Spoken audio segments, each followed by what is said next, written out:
With the states this term potentially looking at spending hundreds of millions of pounds on harbours, on schools, on lots of other infrastructure, with the potential advent of a cabinet-style government, which we've heard mentioned, and also the introduction of political parties, I personally feel that more than ever we need a full freedom of information law. Welcome to the Bailiwick Express podcast. My name is Aaron Carpenter. Each week we'll shine a light on topics from across the bailiwick. The format will change from week to week. We'll have debates, reviews, hot seat interviews and special guests. So stick with us as we tackle some of the most important issues we face in the bailiwick.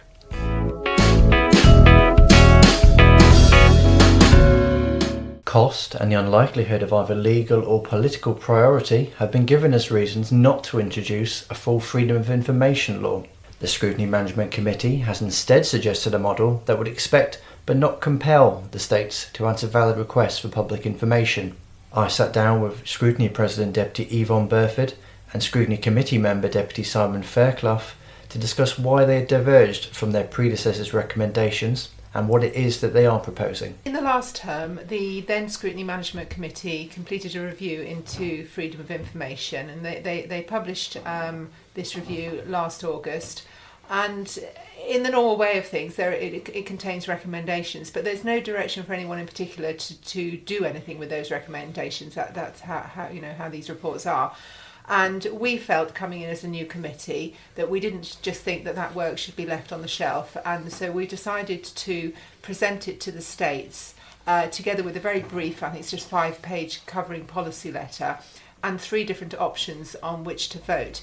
Now, it's fair to say that the previous committee concluded that a full freedom of information law with the attendant costs and legislation should be introduced. However, our committee, in reviewing the report and setting it in the context of where we are with COVID, with Brexit and with the government work plan, felt that should that be passed by the states, the likelihood of legislation appearing anywhere near the top of the priority list with everything else going on this term was pretty remote, and also the desire perhaps to even spend money is not going to be strong. And so the majority view of the panel, the committee, was that in that case we could do all that and we wouldn't be any further ahead. So what we've decided to do is go for an interim option, because the biggest criticism of freedom of information as it stands now under the access to public information, which is the regime we have at the moment where people can ask for information from the states. The biggest criticism is that there's no independent right of appeal. You can appeal back to the states, but you're essentially, in rough terms, asking the same people who've already refused. So we felt that we could, as the Scrutiny Management Committee, oversee the introduction of a panel made from voluntary members selected, for their suitability for the role, to actually be an independent appeals mechanism. Now, if that mechanism someone appeals to and the panel says, yes, something should be released that's been refused, then the committee will be asked to release it. They can refuse, and because there's no statutory backing to this, and that is, I think, perhaps the flaw that Simon will come on to when he talks about it. But what we felt was that this is something that is going to be no cost to it. It's going to be done this year, and it will be available. And moreover, the Scrutiny Management Committee will monitor if there are any refusals against an appeal.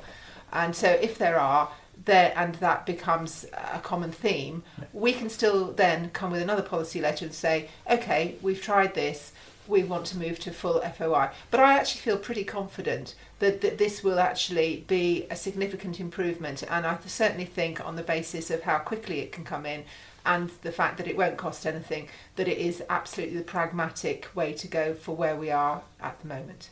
So you've touched on the fact that committees or departments will be expected to provide information if the panel rules in favour of the person requesting the information. They won't be compelled to do that.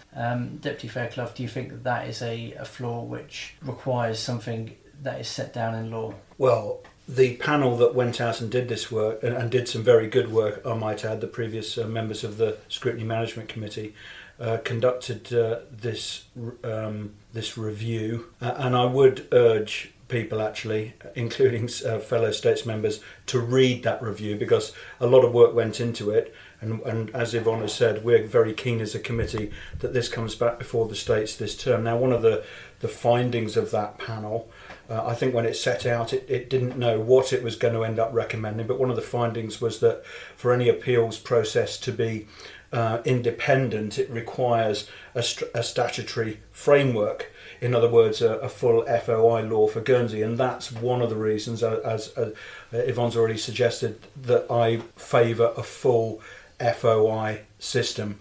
But the committee has sat down. I'm in a minority. The committee has sat down, had a number of discussions about this, and presented the three options that are before states members.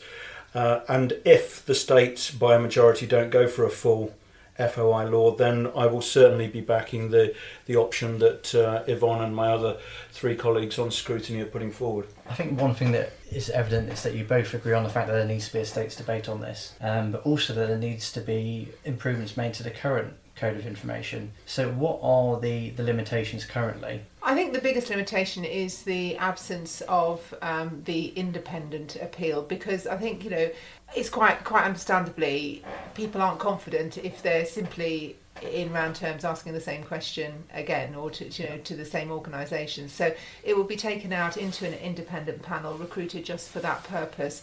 And I think I fully understand where Simon is coming from, and I'm not in any way disagreeing with him. Where I'm coming from is very much that I think that we could have the victory, perhaps, and I actually don't think it would get through the states, but assuming that full FOI law was to get through the states, I think what would happen is nothing. I think it would never receive, it would need a full policy letter and resources from P&R to start with, because there's still more work to be done before a law could come in, and I don't see P&R prioritising that with everything else that's going on. It would also need, if that then came back to the states, it would then need to go for legislation. I really struggle to see that legislation getting anywhere near the top of the priority list, again with everything else that we've got going on in this sort of period that we're in. And so I think what would happen actually is we would just be left with the API system as it stands. So I think that by going through this intermediate phase, if you like, we can have an improvement to that system with an independent appeals panel. We'll also be sort of renaming it Freedom of Information Code, because I think most people, if you stop them in the street and say, what's the access to public information code, will quite probably, understandably, look at you quite blankly. So I think, we're going to give it a little bit more prominence, so people are aware it exists and what they can do. We can monitor the timescales in which things are being released in. And it's kind of, it's sitting with scrutiny, which is obviously part of government, but it's at one remove. So I think all of these things will take it in the right direction. And then if evidence shows over a period of a couple of years or so that actually committees are refusing to comply with a decision from the independent appeals panel, then I think that we would very much feel that we may want to revisit it and perhaps push for the full FOI law. If legislative drafting is an issue for this policy letter, surely it's an issue for any other policy letter as well? I think it's an issue for every single policy letter, and I think you're absolutely right. But what is done is that there will be prioritisation, and if you're talking COVID, Brexit, recovery or FOI, you can see why it might not make its way up the pecking order. Is there an argument as well that the importance of all that work, the COVID economic recovery, the need for transparency and accountability within the states is greater? I would certainly argue that it is. I mean, the other thing you haven't mentioned there, Aaron, is the government work plan, which at the moment is driving a lot of thoughts about what the priorities are going to be this term. We're still in the middle of that, and that will be debated by the states in July. But I personally feel that there's currently more political engagement in the island than there has been for a very long time. I think we saw the numbers at the election. We're seeing the number of API requests coming through the states, and again, people might be interested to have a look at those on the gov.gg website. Anyone can go there and see the types of questions that have been asked the answers that are being given. Sometimes, in my opinion, they aren't fulsome answers. The person asking the question doesn't get the answers to the question, and that's why we need an appeal process, I think, whatever else happens. But the numbers are increasing. There are an increasing number of requests. There is greater engagement, as you've said, and also with the states this term potentially looking at spending hundreds of millions of pounds on harbours, on schools, on lots of other infrastructure, with the potential advent of a cabinet-style government, which we've heard mentioned, and also the introduction of political parties. I personally feel that more than ever we need a full freedom of information law, and I'll be making these points and others obviously when we have the states debate on this. What I think it's important to say is that the committee has brought this before the states, and ultimately, of course, it will be for states members to decide. I mean, you might be quite surprised that I don't really disagree with anything that Simon has just said. I think what we disagree with is the route to the destination, and I certainly think that we're coming, the rest of the committee are perhaps coming from the idea of the art of the possible. And so therefore, we really feel that this, with an independent appeals panel, is going to concentrate committees' minds if they ask for something to be released. And I think that, in fairly short order, we will know whether this is going to do what it needs to do. But I mean, as Simon and I have discussed before, we think that in due course, FOI is perhaps the logical destination. But I'd rather not just be parked in the station for all the time before it takes to get there. Do you think Guernsey might be lagging behind when we look at the other Crown dependencies? Jersey introduced an FOI law, the Isle of Man has an FOI law. That was part of the review that your predecessor committee looked at. Do you think, looking at Guernsey from the outside, the absence of an FOI law perhaps doesn't strike the best appearance? I'm bound to say yes, aren't I? Also, as you probably know, and as those listening might know, I've worked as a journalist, so I've seen things from that side of things as well. Although Jersey and the Isle of Man have taken a different approach to Guernsey on this, those systems aren't without their cost. And I actually think, and I say this really on every subject that I talk about, I don't think that it's necessarily helpful to compare ourselves with Jersey and the Isle of Man. We tend to do it when it suits us to do so. But for me, I want a system that works for the Bailiwick of Guernsey, not for Jersey or the Isle of Man. And I think that even if we don't go for a full FOI law, and we go for the second option, which is that favoured by the majority of the committee members, we are moving in the right direction.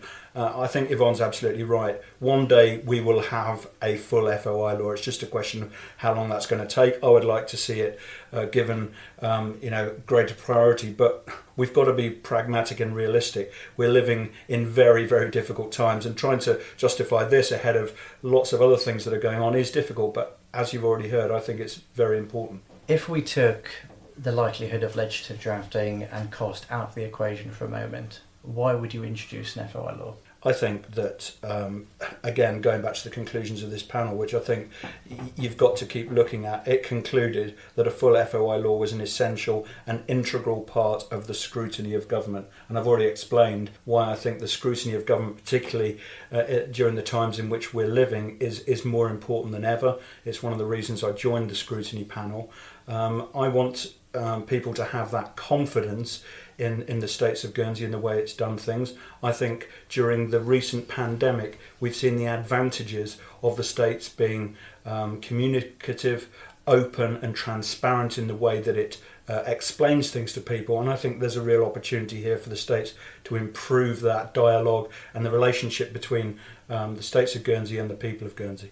I think the fundamental difference between what the majority of the committee are proposing with an independent appeals panel and a full FOI law is the legal backing to force something to be released at the end of the day. Now, we don't know at this stage with an independent appeals panel how often a committee will refuse to do what the panel instructs, not instructs because they don't have that power, but what the panel asks them to do. And I think until we know that, it's more difficult to go forward, because I think that would actually be a valuable piece of information, and we could find out that actually with a really good panel who engendered confidence that we could find that we don't have pushback against any of those situations. So I think, and if that is the case, then we will have arrived at, I'm not a great fan of compromises generally, but we will have arrived at quite a good compromise where we have something which doesn't essentially cost any more money, but actually gives confidence to the system we already have. And are you not concerned that for the Scrutiny Committee to be saying that is an adequate option might give the impression that public confidence is not something that's worth investment from the states? I think public confidence is worth huge investments. In fact, it was a point that I reiterated in my speech for the presidency of the committee, that the relationship between government and public really needs to be paramount, because that leads to all sorts of very positive things when it is. But I actually think that with this, we're taking it forward, we will see what effect that has, and we are already committed that if it is not giving us the level of openness and transparency that we need, we will come back with the next stage, and that is something that Simon and I are agreed on, and that I will emphasise in the States Assembly during the debate.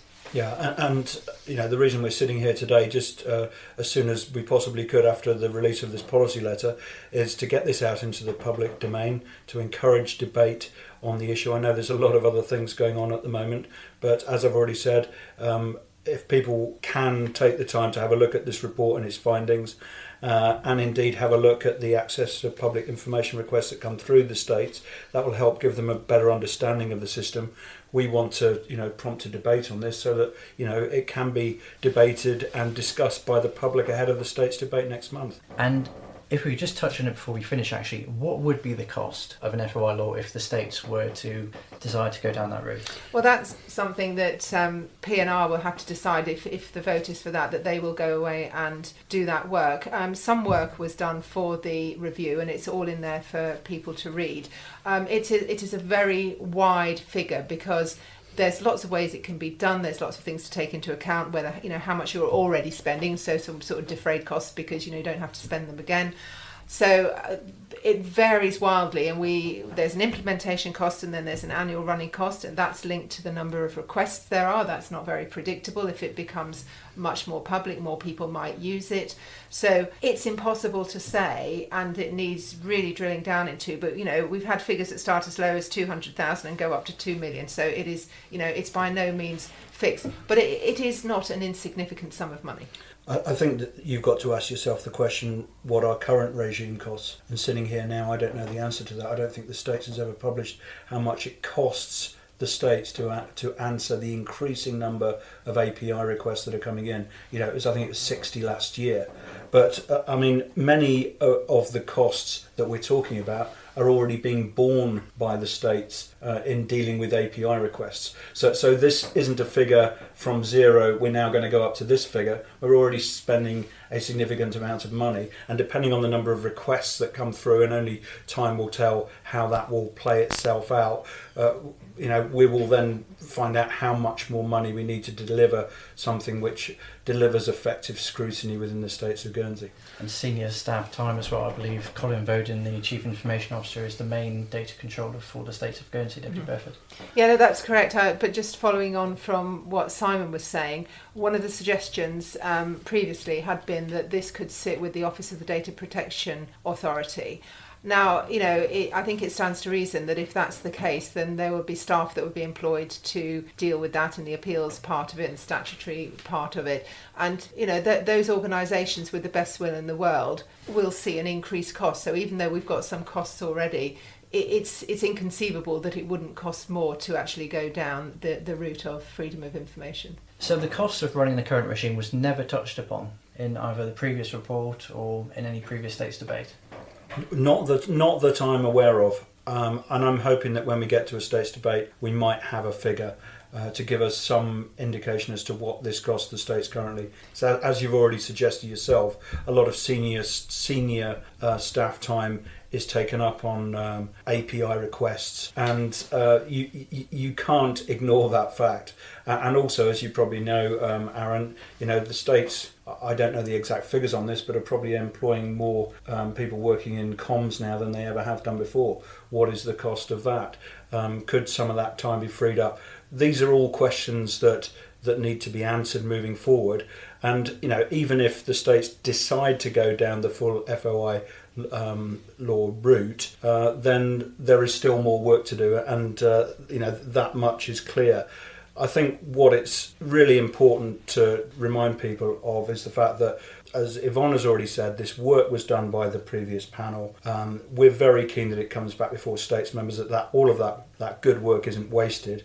And we test the current Assembly and their appetite for a full FOI law. And I look forward to a full debate on the issue and welcome anybody's views on it. Yeah, I mean, to set it in context, currently there's about one request a week, and it will impinge on a particular committee, and generally a member of staff in that committee will look to address it. Some of them are quite straightforward and probably take half an hour of looking up information. Others may take a little longer, and then obviously there's this path through the Chief Information Officer. So that's kind of, in terms of cost, that's sort of the load that's involved at the moment.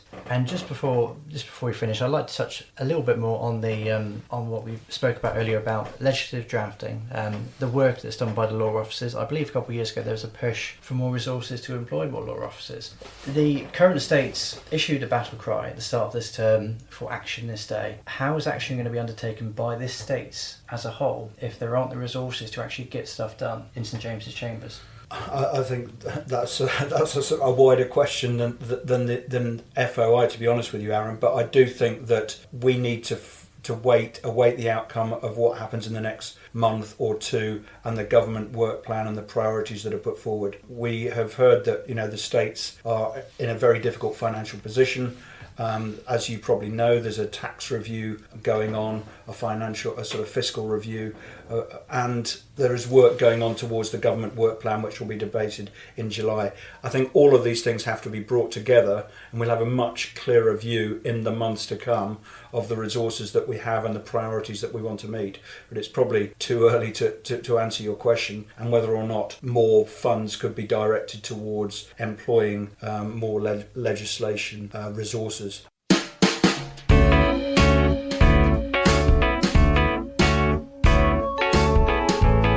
Thank you for listening to the Bailiwick Express podcast. The title track was Shift My Weight by Luno. If you enjoyed it, please like and share. You can find us online, on social, on email and internet radio. There'll be more from me, Aaron Carpenter, and the rest of the Bailiwick Express news team next week.